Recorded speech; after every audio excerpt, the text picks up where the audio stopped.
Щом гледате това видео, явно сте тръгнали по пътя на това да създавате съдържание за социалните мрежи на вашия бизнес. Един от най-ефективните начини да привличаме клиенти в днешно време.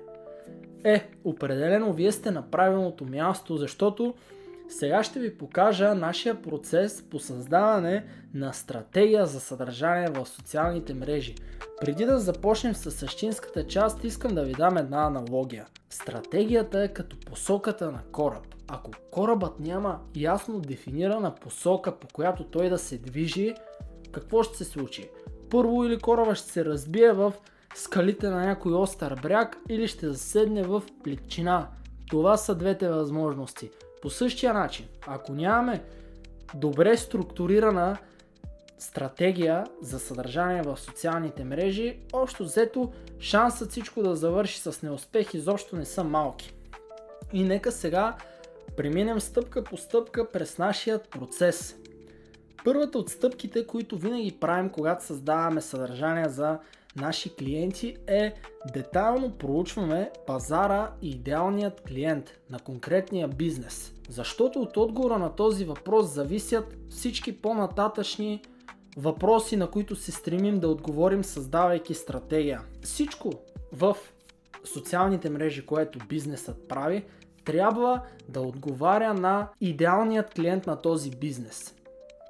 Защото съдържанието, което, например, таргетира заможни хора на средна възраст, се различава коренно от съдържанието, което таргетира младежи в тинейджърска възраст. Поради тази причина това е изключително важно. Ето няколко примерни въпроса, които използваме, за да анализираме идеалният клиент. Това са примерни въпроси. На практика нещата са доста по-така обширни, но да придобиете малко представа. Ето и част от примерните въпроси. От какво се страхуват тези хора? Какво ядосва тези хора? По какъв начин нашият продукт или услуга помага на тези хора да решат проблемите си? Кои сайтове използват тези хора? Защото на база на това какви сайтове тези хора използват, ние можем да добием представа за техните интереси. Също какво е най-голямото желание на тези хора. Така, ето отгоре покрих темата с анализирането на идеалния клиент, защото това може да бъде тема на цяло едно видео, подобно на това, в което да ви разкажа за нашия начин, по който анализираме пазара, идеалният клиент. Така, нека продължаваме нататък, защото искам видеото да бъде относително кратко и да не изпадам в особено големи лирически отклонения.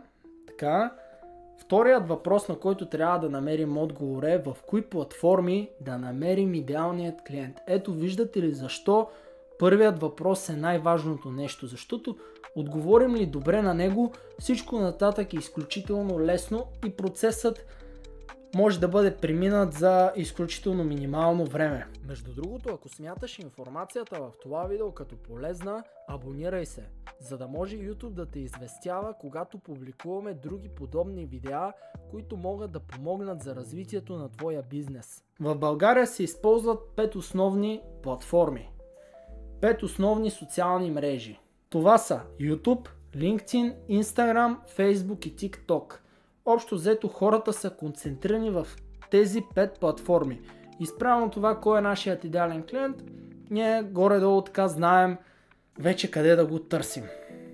Първата платформа, която искам да ви покажа, е LinkedIn. Това е една така по-малко популярна платформа спрямо от другите, но тя си има конкретна целева аудитория. Това са хората, занимаващи се с бизнес или професионалисти, хора на свободна професия, общо взето ценни кадри в икономиката. Както виждате, LinkedIn е социалната мрежа на бизнеса, можем да кажем, и употребява се основно с цел хората да научат нещо полезно, което могат да приложат в своята практика, или пък да се запознаят с интересни хора от тяхната или сходни на тяхната индустрия. Следващата платформа, която е изключително перспективна в България, обаче някакси не се използва достатъчно голяма степен, е YouTube. YouTube няма така конкретна аудитория, към която се цели. Преди малко казах, че LinkedIn е платформата на бизнеса, но YouTube всъщност се използва от хора от всякакви прослойки. От пенсионери до малки деца използват YouTube, но те гледат различно съдържание, естествено. И съдържанието в YouTube има някои много ключови предимства, за които искам така отгоре да ви разкажа. Това се дължи основно на факта, че материалите в YouTube са доста по-дълги като продължителност в сравнение с почти всички други платформи. Видеята в YouTube, защото основният вид съдържание в YouTube, за сметка на повечето други платформи, са дългите хоризонтални видеа, които са със средна продължителност между 5 и 20 минути, което прави YouTube така една много перспективна платформа, защото може силно да повлияе на аудиторията, която гледа вашето съдържание, да остави по-ярък отпечатък в тяхното съзнание и така да изградите едно по-голямо доверие, за да може в крайна сметка да ги превърнете във ваши клиенти. Искам да ви разкажа също за Instagram, TikTok и Facebook. Това са най-добрите платформи, ако вашият продукт или услуга е насочен към крайния потребител, така наречените B2C бизнеси. Защото Facebook, TikTok и Instagram се използва основно от хората като метод за забавление, начин, чрез който те да се свържат с техните приятели, роднини или познати. Хората влизат в тези платформи с цел да се забавляват. А в другите платформи, YouTube, между другото, има официални статистики, че голяма част от хората, които влизат в YouTube, влизат с ясната идея да научат нещо. В LinkedIn хората, естествено, като бизнес платформа, влизат с цел да търсят някаква изгода, нещо свързано с професионалния им живот.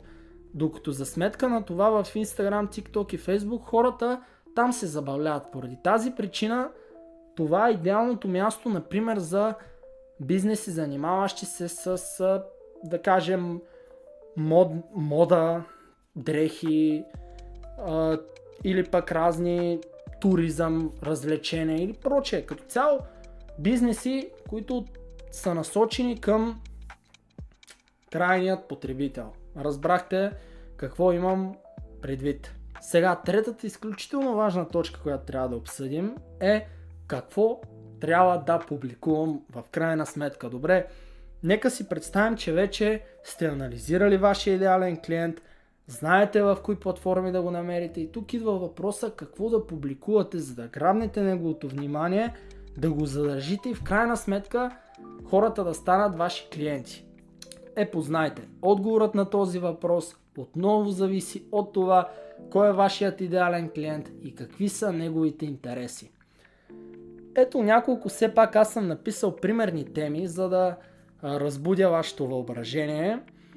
Например, може да създавате съдържание свързано с решаване на проблеми, което адресира специфични проблеми на аудиторията ви и предоставя практически решения, образователно съдържание, материали, които обучават аудиторията ви на теми свързани с вашата сфера на дейност, отговори на често задавани въпроси, съдържание за изграждане на доверие, например клиентски препоръки, отзиви и прочее, съдържание от зад кулисите, което да показва процесите и културата във вашата организация. Това са само примерни теми, над които може да мислите. Четвъртата точка от стратегията за създаване на съдържание е календара на съдържанието. Тук трябва да отговорим на два изключително важни въпроса. Колко често да публикуваме и какво количество съдържание да публикуваме. То всъщност тези два въпроса са изключително взаимно свързани.